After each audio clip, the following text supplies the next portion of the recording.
Thank you for joining us today. This is our paper presentation for London 2020 AMPS, Architecture, Media, Politics, and Society virtual conference themed The City and Complexity, Life, Design, and Commerce in the Built Environment.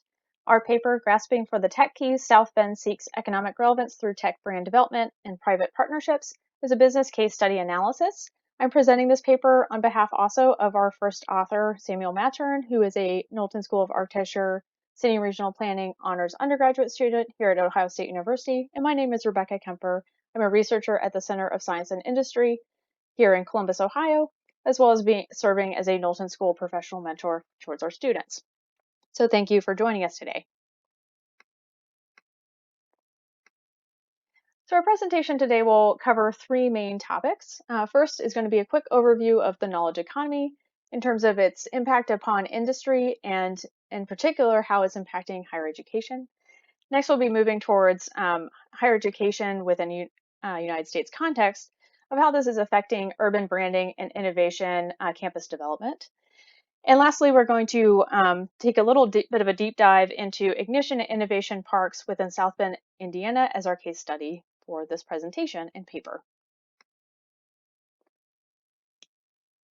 So the knowledge-based economy revolution is defined as advancing economy's movement towards greater dependence upon knowledge, information, and related high-skill workforce levels, and the increasing need for both private and public sector access to these dependencies. The term originated in the 1980s literature concerning the recession's effects upon traditional industrial production and governmental budgets as a paradigm to describe the post-Fordist service economy turn. The term became connected to the Internet of Things revolution and workforce development needs for the 21st century as disruptive technologies entered the marketplace. So there are urban challenges within the knowledge-based economy coming into the century. The revolution is expected to alter urban settlement patterns and needs. And this is going to result in urban revitalization efforts that emphasize investment into internet connectivity, education, knowledge management, alternative energy production, and creativity writ large. Higher education literature has recognized the need to revitalize for the knowledge-based economy. Within a U.S. context, these revitalization needs were recognized by the Department of Education at a time when state subsidies were drastically cut leading into the Great Recession. And we also understand that these probably will not return to pre-recession levels, especially in light of the current global pandemic. So this is an image of Google's tech campus in Ireland. And within the city of Dublin, we have this sort of incubation space for innovation for this tech giant. And what is interesting to show within this sort of design of space is the idea that tech giants like Google and Facebook, even some commerce sites as well, have taken to the idea of borrowing from this campus feel to really take advantage of how the mixing of people within these kind of open floor plan spaces creates the opportunity for more creativity, more innovation, and collaboration towards intellectual property advancements.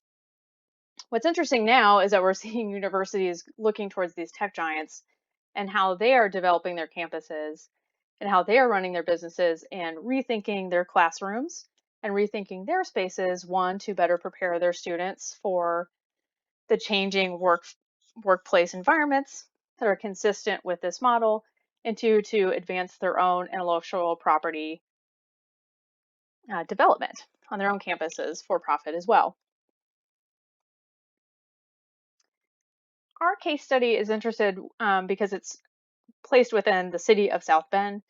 This is a city that has a long history within the United States of being part of the manufacturing revolution, industrial revolution, that particular period of economic activity. And there are within the media, so this is a image from the New York Times. There is sort of a split within the city of the university campus. Here in the United States, we pronounce it Notre Dame. So the University of Notre Dame and its advancements within the urban spaces to transition itself to a knowledge-based economy, and how this butts up against the infrastructure and the human capital that exists within South Bend outside of the campus area. So the question that is posed by the New York Times article here is South Bend a prosperous college town or a struggling Rust Belt? And this city also became of interest to the nation as Pete Buttigieg was a candidate for the Democratic Party for the 2020 election as well. So this sort of thrusted the city into the spotlight for the nation's awareness, and it's of interest for knowledge-based economy branding as well. So there are two spaces that function as innovation and STEM incubation places that are being forwarded by collaborations with South Bend's Regional Economic Development Department, as well as the University of Notre Dame. So one is development site that's underneath development is Ignition Park. And you can see this in the lower portion of your screen. This is located away from campus by about 4 miles. And then you have Innovation Park, which is another incubation site that is hosted essentially on Notre Dame's campus proper. So these two sites have complementary functions in terms of branding the University of Notre Dame towards the STEM sectors within the knowledge-based economy. Within Innovation Park, that is again located within Notre Dame's campus boundaries for the most part. There is what's called the Idea Center, or the Innovation, De-risking, and Enterprise Acceleration Center.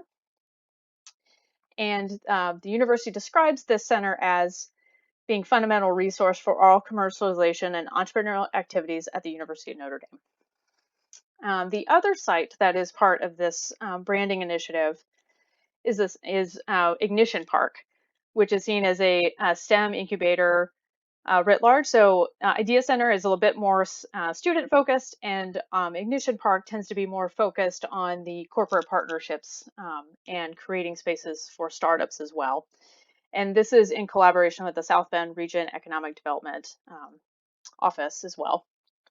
And on this site within Ignition Park is Catalyst 1 and Catalyst 2, which are two of these incubation places. So here was a billboard within Ignition Park's for development site. And what's interesting about University of Notre Dame's decision to partner with the city and its regional economic wing for development of the site is that it's on the exact place where the Studebaker factory existed within South Bend, Indiana. So here's a map here that you can see within the left-hand side of your screen in terms of reuse. And this is an interesting strategy that we see oftentimes within knowledge-based economy developments within the city, that we're repurposing spaces that were dedicated towards manufacturing, economic production, towards now sort of these hip and interesting places for the generation of intellectual property. And so here's some press news within the South Bend local newspaper that the renovation of the old Studebaker plant is underway. And then this is sort of being celebrated within the community. And here we have some communications and from a presentation within the Department of Physics discussing within the university how innovation and ignition parks relate to these bigger sectors of the knowledge-based economy concerning research, commerce, and education, and how they're positioning this intersection to reach back into the community as part of the Project Lead the Way initiative, where it is assisting with what's called leaky pipeline. Within STEM education, this is where we have underrepresented populations are at different stages of their education, leading up to post-secondary, might be lost along the way. So this is these two sites are seen as a way to help with entrepreneurial production for one side, to help with sort of commerce within South Bend and economic generation, but also to allow these industries to reach back out to potential students across their life cycle, beginning in American school system, elementary school on up. So is to address the needs for having a workforce within America that is trained towards STEM education.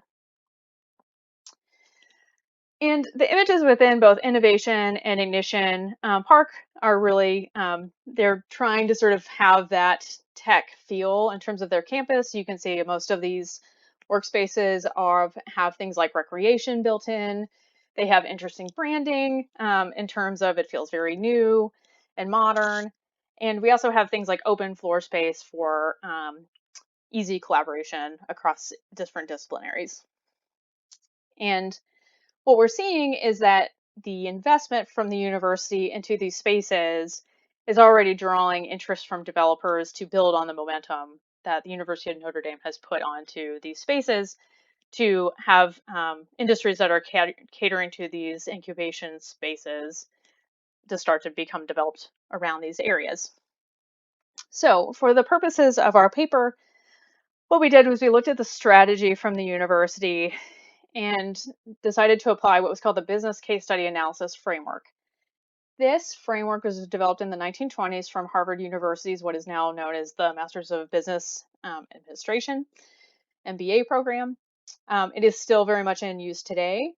And the purpose of its development by its faculty from the 1920s was to create a framework where those within industry can quickly assess where is the standing of an organization's mission, and how is it positioned within the areas of operational environment, the industry at large, its organization, and its management, so that you can identify places where it's both its strengths and places where you might need more attention in the future.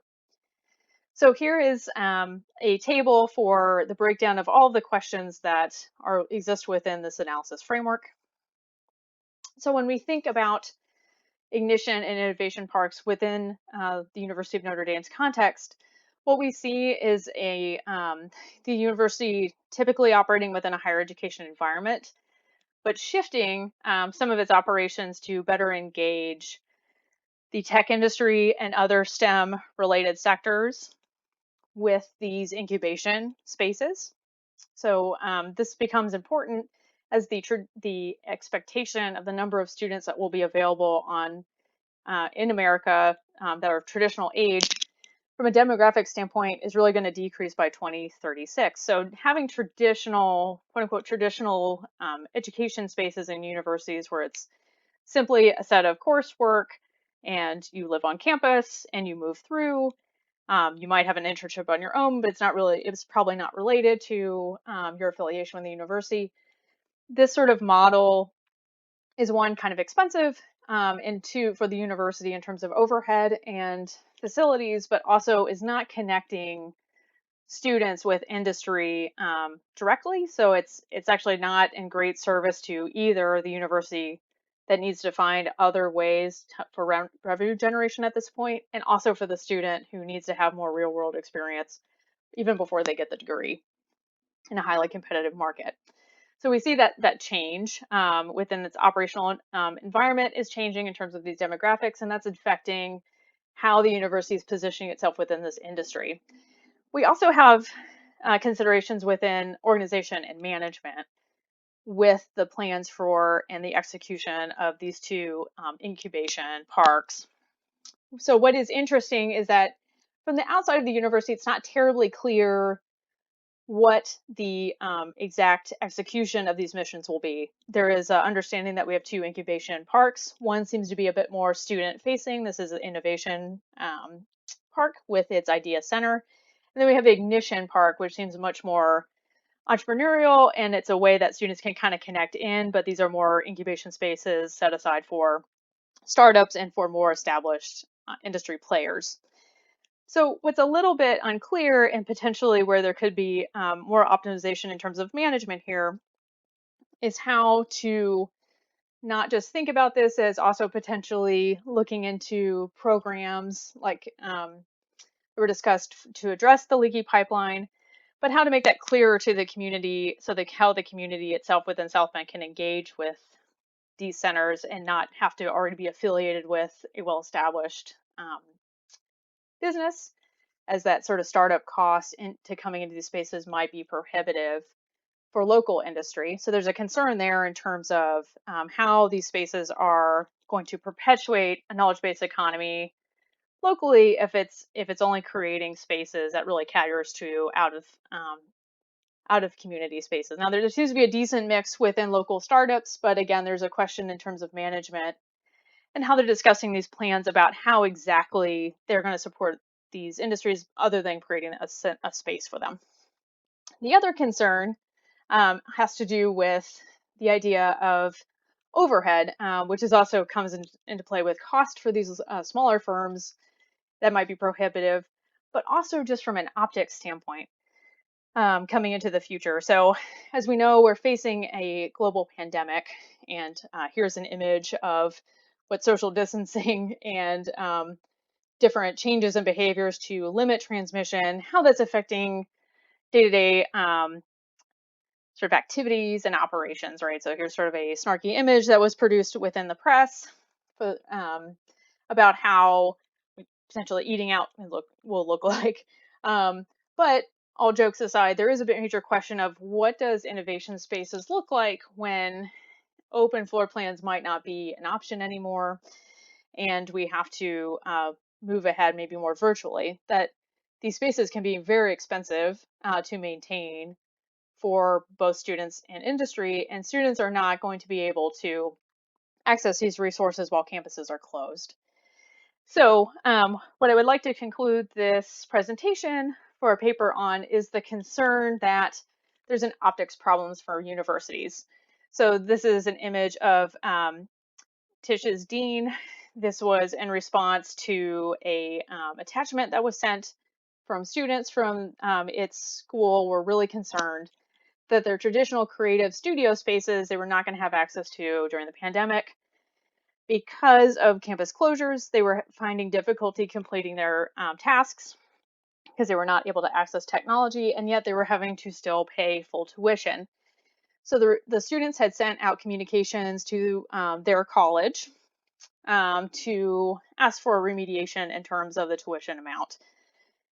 3 major email communications went back to students, and the last one resulted also in an attachment of this particular dean dancing to REM's Losing My Religion. Not surprisingly, this was seen as very tone deaf and real concern about the sort of enormous amount of overhead for these interdisciplinary creative spaces.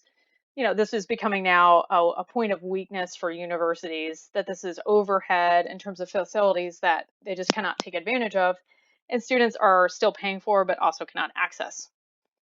So I just would like to conclude with this can be a real challenge to higher education during these times. So thank you for joining us. And again, this paper was written by Samuel Mattern from Ohio State University's the Knowlton School Senior Regional Planning Program as an honors undergraduate student, and myself, Rebecca Kemper, from the Center of Science and Industry.